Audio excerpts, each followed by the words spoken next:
Friends, welcome to our own channel daily stock. तो आज हम आपको ऑक्टल क्रेडिट कैपिटल के बारे में शेयर एनालिसिस बताने वाले हैं और साथ ही में आपको ये भी बताएंगे कि आपको इस शेयर में निवेश करना चाहिए या नहीं करना चाहिए।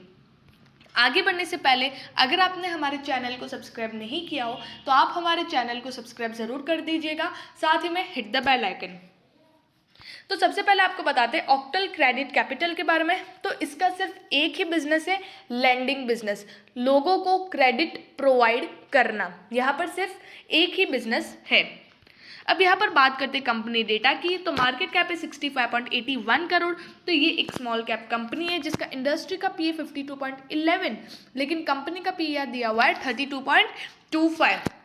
तो ये इंडस्ट्री के पी से तो आपको कम प्राइस पे मिल रहा है, लेकिन ओवरऑल अगर आप देखें तो ये आपको महंगे प्राइस पे मिल रहा है। मतलब 32 के पी पे आपको ये मिल रहा है, ये एक महंगे प्राइस पे मिल रहा है। बुक प्राइस भी अगर आप देखें तो 5.56 टाइम्स पे आपको ये शेयर मिल रहा है।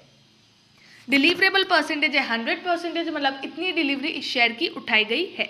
और इसका बीटा है -0.08। इट मीन्स कि अगर मार्केट 1% ऊपर जाता है तो इसके शेयर प्राइस से कोई लेना देना नहीं। इसका शेयर प्राइस इसके हिसाब से ऊपर भी जा सकता है और नीचे भी जा सकता है।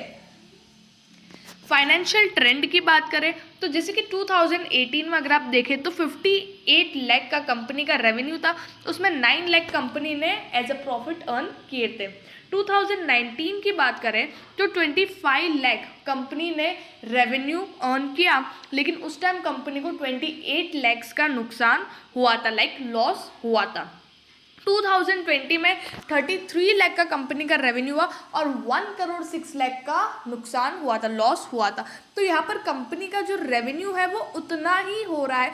2021 में कंपनी ने थोड़ा ज़्यादा 79 लाख का रेवेन्यू अर्न किया और 49 लाख का कंपनी ने प्रॉफिट किया। तो 2021 में पिछले 4 साल से कंपेयर करें तो कंपनी ने अच्छा परफॉर्म किया है। तो हो सकता है इसके बाद से कंपनी और भी अच्छा परफॉर्म कर सके। तो यहाँ से एक अच्छी शुरुआत हो सकती है।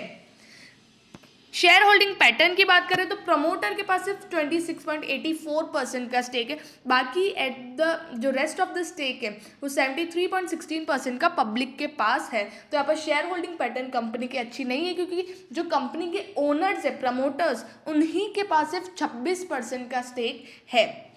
उसके बाद domestic investors, foreign investors, LIC mutual fund, no one is included in this company. तो यहाँ पर ये एक पॉइंट है, ये एक नेगेटिव पॉइंट है कंपनी के लिए कि प्रमोटर के पास कम स्टेक है और जो रिटेल इन्वेस्टर्स हैं उनके पास ज़्यादा स्टेक है।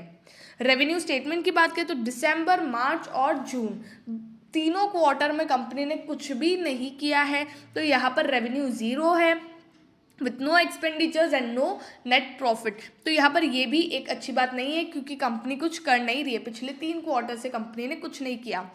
रिटर्न रेशोज़ की बात करें तो 2019 में -0.33% का जो रिटर्न ऑन इक्विटी था वो 2020 में -8.79 हो गया, क्योंकि उस टाइम कंपनी का जो रेवेन्यू वो भी इतना नहीं था और करोड़ में नुकसान हुआ, 1 करोड़ जितना नुकसान हुआ।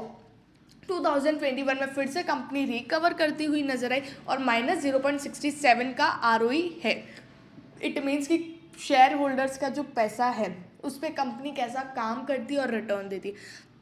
रिटर्न ऑन कैपिटल एम्प्लॉयड, मतलब कंपनी के पास जो पैसा होता है, कंपनी जो लेकर आती है, प्रमोटर्स जो लेकर आते हैं कैपिटल, वो -0.31% एंड 2019 और 2021 में अगर आप देखें तो -0.32। तो कैपिटल का भी अच्छे से यूज़ नहीं हो रहा है, एफिशिएंटली यूज़ नहीं किया जा रहा है।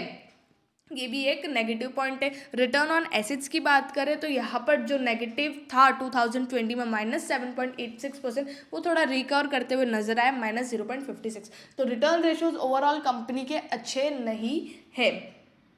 लेवरेज की बात करें तो कंपनी के पास यहाँ पर डेट नहीं है और इंटरेस्ट कवरेज रेशो 2020 और 21 का दिया हुआ नहीं है।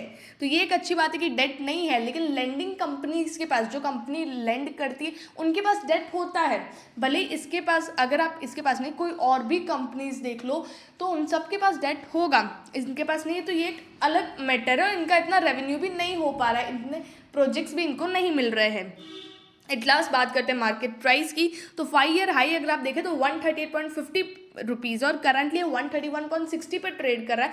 4.98% आज डाउन था, 6.90 रुपीज़। और यहाँ की एक बात बता दूँ कि ये एक ही मंथ में 150% भागा है। 55 रुपीज़ से ये 135 तक आया है। तो ये इसने 150% का रिटर्न एक ही महीने में दे दिया। मतलब हर रोज़ ये सिर्फ अपर सर्किट मार रहा था, लेकिन अब से ये फिर से गिरना स्टार्ट कर दिया है। तो जिन्होंने मतलब जिनके पास इसका जो शेयर है और अगर आपको प्रॉफिट मिल रहा है, तो मैं आपको सजेशन दूंगी कि आप इस शेयर से अपना जो स्टेक है, अपना जो शेयर्स है वो आप बेच दीजिए। मतलब जिसकी वजह से आपका प्रॉफिट है वो बुक हो जाएगा, क्योंकि हो सकता है रोज़ ये लोअर सर्किट मारे और फिर से आपको ये 100 या 70 रुपीज़ पे ये आ जाए, तो शायद आप फिर से लॉस में भी आ जाओ। उसके बाद भी ये गिरता रहे तो फिर आपको शायद ज़्यादा लॉस भी हो सकता है। तो मेरी यही एक सजेशन है कि आप ये शेयर अगर आपके पास अच्छा खासा प्रॉफिट हो रहा है तो आप प्रॉफिट बुक कर दीजिए। फिर से ये नीचे आए तो आप इस शेयर में इन्वेस्ट कर दीजिए, जस्ट फॉर आप ऐसे ही स्विंग ट्रेडिंग करने के लिए। बाकी फंडामेंटली ये कंपनी स्ट्रांग नहीं है, अच्छी नहीं लग रही, तो लॉन्ग टर्म के लिए मैं आपको नहीं बोलूँगी इस शेयर में आप एंटर करें। अगर आपको वीडियो अच्छा लगे तो please like and share and subscribe our channel. Thank you.